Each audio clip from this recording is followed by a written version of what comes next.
Tuhan sertamu.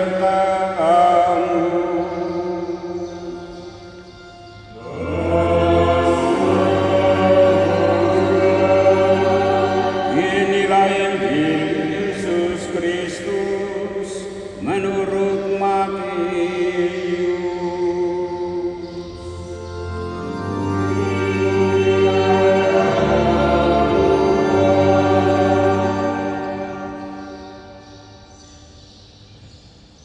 Sekali peristiwa, Yesus bersabda kepada ke-12 muridnya, "Janganlah kamu takut terhadap mereka yang memusuhimu, karena tidak ada sesuatu pun yang tertutup yang tidak akan dibuka, dan tidak ada sesuatu pun yang tersembunyi yang tidak akan diketahui. Apa yang aku katakan kepadamu dari dalam gelap, katakanlah itu di dalam terang. Dan apa yang dibisikkan ke telingamu, beritakanlah itu dari atas rumah. Janganlah kamu takut kepada mereka yang dapat membunuh tubuh, tetapi tidak berkuasa membunuh jiwa. Takutlah terutama terhadap Dia yang berkuasa membinasakan baik jiwa maupun tubuh di dalam neraka. Bukankah burung pipit dijual 2 ekor seharga 1 keping uang terkecil? Namun seekor pun tidak akan jatuh ke bumi di luar kehendak Bapamu. Dan kamu rambut kepalamu pun terhitung semuanya. Karena itu jangan kamu takut, sebab kamu lebih berharga daripada banyak burung pipit. Setiap orang yang mengakui aku di depan manusia, aku juga akan mengakuinya di depan Bapa-Ku yang di surga. Tetapi siapa saja yang menyangkal aku di depan manusia, aku juga akan menyangkalnya di depan Bapa-Ku yang di surga." Demikianlah Injil Tuhan.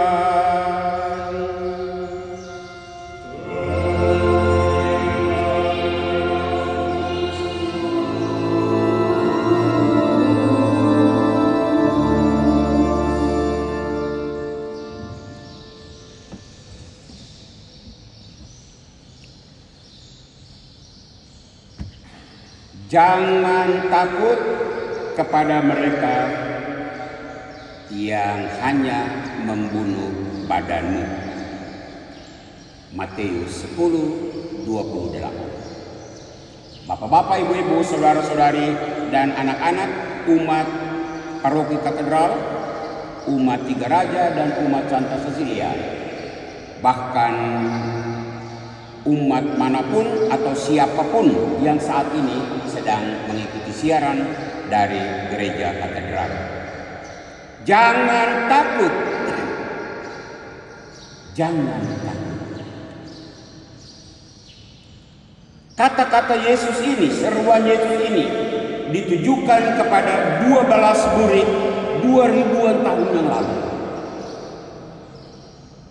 Jangan lupa kata-kata yang sama itu juga ditujukan kepada kita abad ini, termasuk kita di Timika, termasuk kita di Papua, termasuk kita di Indonesia.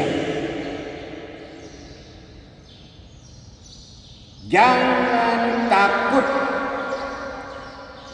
Sebuah teguran bagi mereka yang tidak punya nyali untuk omong tentang kebenaran. Tapi bisa juga peneguhan. Jangan takut, itu peneguhan bagi calon-calon nabi yang berani bersuara. Calon-calon nabi pemberani abad ini. Dalam konteks berani bersuara, menyampaikan kebenaran, hari Minggu ini saya ingin mengangkat seruan 57 imam asli Papua pada hari Senin tanggal 8 Juni minggu lalu di rumah Imam Projo Keuskupan Jayapura. Judul dari seruan itu, seruan para pastor Katolik pribumi dari 5 keuskupan seregio Papua. Sebuah seruan yang amat berani. Isinya 3 poin. Poin pertama tentang rasisme. Poin kedua tentang menolak ketidakadilan. Dan poin yang ketiga, menolak segala bentuk kekerasan kepada umat Tuhan di tanah Papua. Saudara, saya minggu ini mau membatasi diri hanya pada poin yang pertama yang diangkat para imam pribumi, yakni masalah rasisme. Rasisme yang menjadi kausa prima sejumlah peristiwa kekerasan di Papua,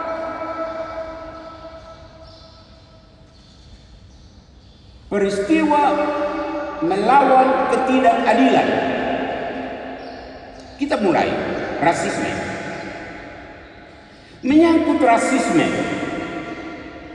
saya berangkat dari kasus pemicunya, yaitu kasus Surabaya 16 Agustus 2019. Mahasiswa Papua diteriaki monyet. Ayolah, coba dengan kepala dingin dan akal sehat, saudara coba renungkan.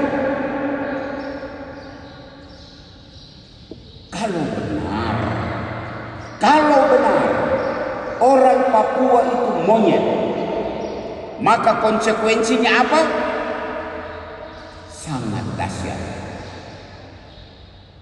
Di sini saya mengikuti semua yang ada di Facebook dan saya mencatat isi Facebook dari seorang anak Papua.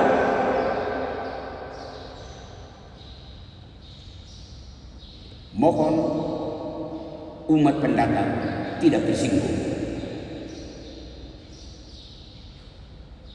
Kalau mahasiswa Papua itu monyet, artinya monyet cari ilmu di Surabaya. Dengar baik-baik. Monyet cari ilmu di Jawa, monyet cari ilmu di Sulawesi, monyet cari ilmu di Sumatera, monyet cari ilmu di Kalimantan, monyet cari ilmu di Maluku.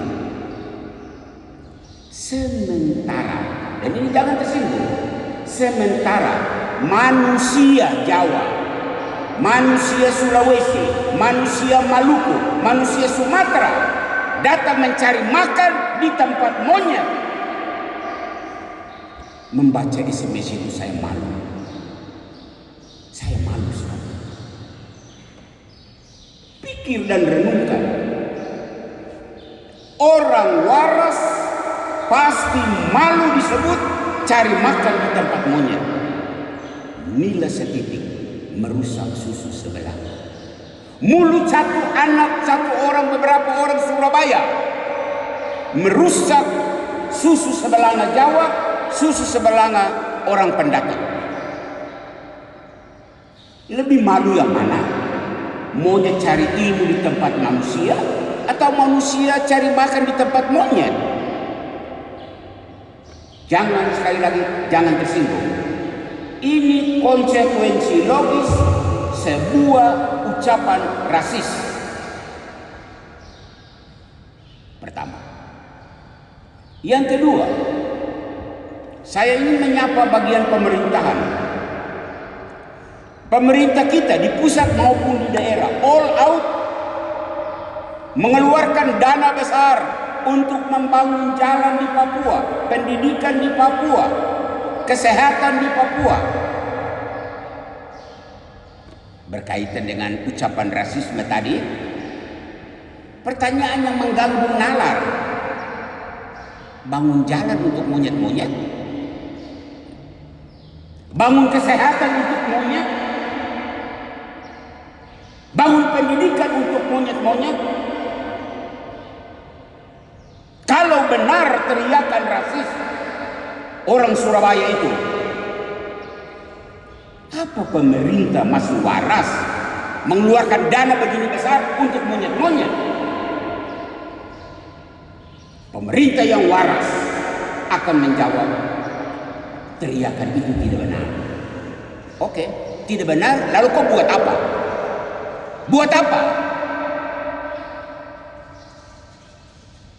Ketiga, pihak keamanan, polisi, tentara, kamu dengar? Polisi tentara di tanah Papua ini terlalu banyak. Ya, ini kan wilayah negara Republik Indonesia, wajar toh? Wajar. Tetapi Anda hadir di tanah ini dengan segala perlengkapan keamanan yang hebat-hebat. Saya Pastor Amandus hanya mau bertanya, seluruh perlengkapan hebat-hebat itu untuk jaga monyet-monyet? Jangan tersinggung, polisi dan tentara. Polisi dan tentara yang masih waras akan menjawab, tidak, kami tidak menjaga monyet, kami menjaga manusia. Oke, kalau begitu, apa sikap tentara dan polisi terhadap orang yang teriak monyet itu? Malulah Anda kalau orang Papua itu monyet. Baru Anda dengan segala perlengkapan keamanan yang wah, kamu menjaga monyet, malu kan? Keempat, kelompok keempat, pihak agama. Saya tidak mau menyebut orang Islam, saya tidak mau menyebut orang Protestan. Saya hanya membatasi diri pada gereja Katolik.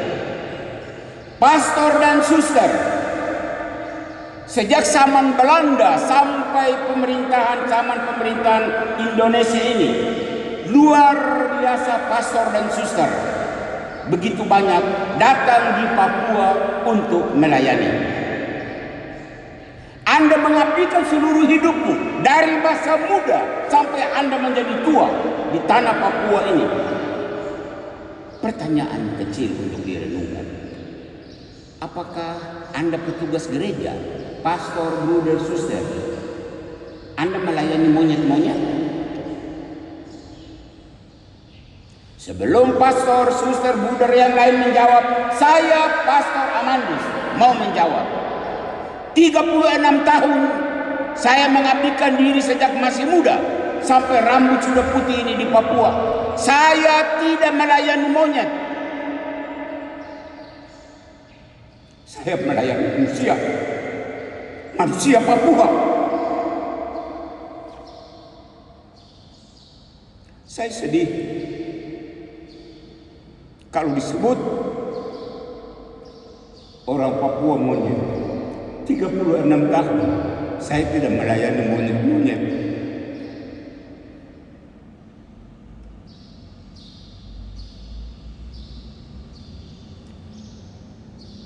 Kelima, terakhir,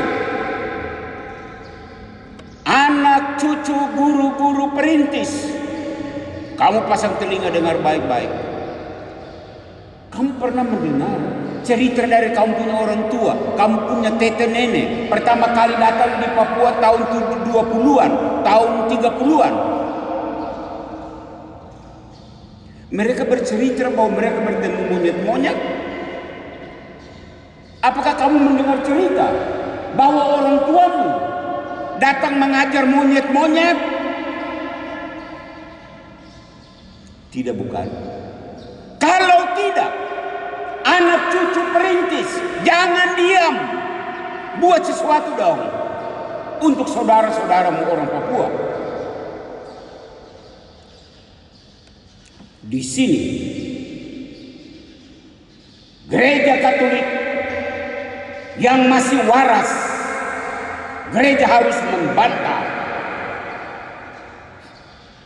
Masa gereja bekerja keras hanya untuk melayani monyet-monyet? Saudaraku yang terkasih, Bapak, Ibu, dan anak-anak, kalau semua pihak tidak setuju dengan labelisasi monyet untuk orang Papua, lalu mengapa selama ini kita diam? Mengapa? Bagi orang Kristiani, Katolik maupun Protestan, hari ini Yesus bersabda di dalam Injil, apa yang dibisikkan ke telingamu, beritakanlah itu dari atas atap rumahmu. Matius 10:27b. Syukur pastor-pastor pribumi Papua yang berjumlah 57 orang, minggu lalu mereka sudah bersuara. Kenapa hanya pastor asli Papua bersuara? Karena gereja tidak bicara, karena gereja besar ini diam. Maka anak-anak Papua bersuara. Di mana suara petugas gereja yang lain? Di mana suara hierarki gereja? Ingat kekuatan besarmu. Kalau gereja-gereja kecil, gereja-gereja lokal, katakanlah saudara-saudara kita Protestan, itu gereja lokal, mereka bersuara gampang untuk dibungkam. Tetapi kalau gereja universal yang satu, kudus, Katolik dan Apostolik, kalau gereja universal itu bersuara, sulit dibungkam. Kenapa? Bunyi di Timika, bunyi di Jayapura, bunyi di Jakarta, bunyi di Roma, bunyi di seluruh dunia. Pakai kekuatan ini, pakai kemampuan ini untuk mendampingi saudara-saudaramu Papua yang terhina, yang dihina, yang tergeser, yang digeser. Ini bukan hanya masalah orang Papua, ini masalah kemanusiaan. Orang Papua itu manusia. Nabi Yeremia dalam bacaan yang pertama tadi kita dengar, Nabi Yeremia menjadi tokoh inspiratif. Yeremia menderita, Yeremia dikejar, Yeremia dianiaya karena ia melaksanakan tugas kenabian, menjadi corong untuk menyuarakan nasib bangsa Israel yang tertindas di tanah pembuangan. Yeremia tampil luar biasa. Lah kita bagaimana? Sebagai anggota gereja, kita semua jemaat Kristiani, Papua non Papua, kita semua dituntut untuk hadir sebagai nabi di zaman ini. Faktanya apa? Banyak orang takut bersuara, takut tampil di depan. Banyak umat khawatir akan nasib duniawinya, takut kariernya, takut omong, nanti dimusuhi, nanti dijauhkan, proyek tidak dapat karena melawan mainstream. Asap dapur tidak mengepul, keluarga makan apa? Untuk orang semacam ini yang berpikiran semacam ini hari ini Yesus menyapa Anda. Jangan takut kepada mereka yang membunuh badanmu tetapi tidak berkuasa membunuh jiwa. Matius 10:28. Gereja harus berani karena ada dasar.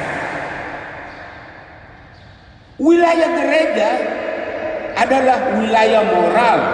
Wilayah moral itu apa? Keadilan dan kebenaran. Wilayah gereja bukan wilayah politik. Karena gereja memang tidak berpolitik. Tetapi, dan ini dengar baik-baik, pemerintah dengar baik-baik, tentara polisi dengar baik-baik, gereja tidak berpolitik karena bukan wilayahnya. Tetapi kalau orang politik masyarakat warga, organisasi massa, siapapun termasuk polisi tentara, kalau Anda melakukan tindakan menginjak wilayah moral, keadilan, kebenaran, gereja akan bersuara. Karena Anda menabrak wilayah kami.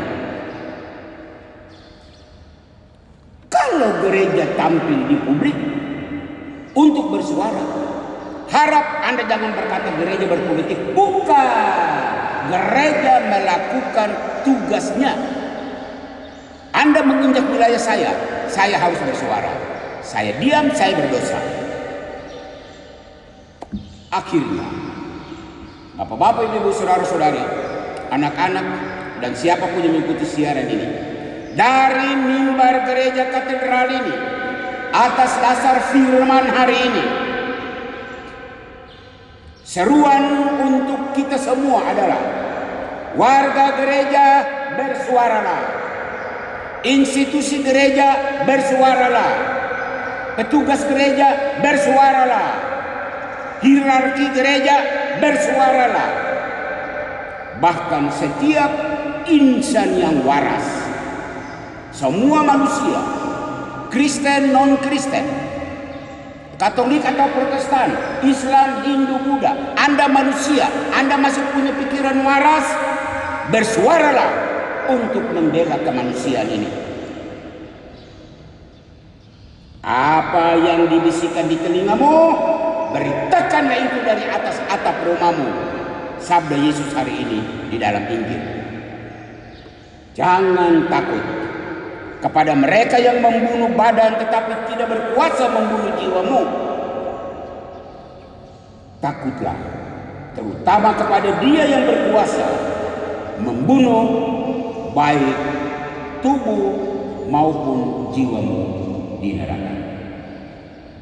Tuhan memberkati saudara-saudara kita Papua. Tuhan memberkati saudara-saudara kita pendatang. Tuhan memberkati kita semua. Amin. Kita hening sejenak untuk merenungkan firman Tuhan ini.